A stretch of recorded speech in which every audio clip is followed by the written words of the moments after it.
Notre message doit être Christ. Tel était le message des premiers jours de l'Église. Aujourd'hui, nous devrions prêcher aussi l'absolu Seigneurie de Christ et de la croix de Christ. 2 Corinthiens 4, 5 et 1 Corinthiens 2, 2.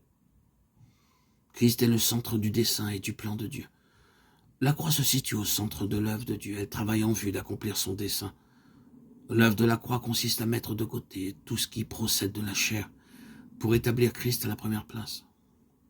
Notre message ne doit pas être centré sur la prophétie, le royaume, le baptême, la condamnation des dominations, le parler en langue, l'observation du sabbat, la sainteté. Notre message devrait être Christ, car Christ est la centralité de Dieu. Le premier enseignement que devrait recevoir une personne née de nouveau, c'est l'entière consécration afin qu'elle devienne l'esclave de Christ, c'est-à-dire accepter qu'il soit le Seigneur de tout.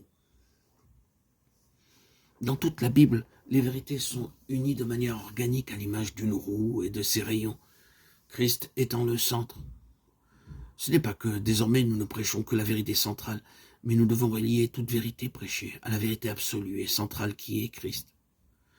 Nous devons connaître tout d'abord la signification de cette vérité, puisqu'elle est le lien entre cette vérité particulière et la personne centrale de Christ.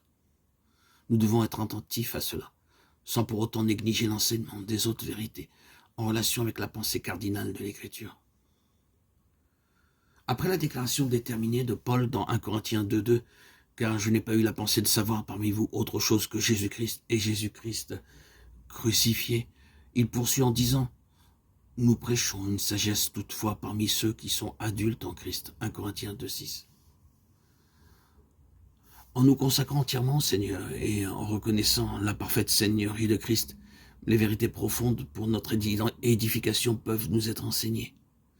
Dans la prédication, nous devrions toujours diriger les personnes vers le cœur de la parole de Dieu, leur faire découvrir la Seigneurie de Christ. Il nous est impossible d'entreprendre une telle œuvre sur une simple base objective.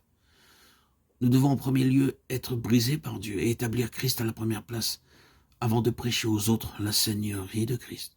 À moins d'être dans l'expérience de la prééminence de la vie de Christ en nous, il nous sera difficile de prêcher ce message aux autres. Christ doit occuper la première place dans les détails quotidiens avant de pouvoir prêcher la centralité de Christ.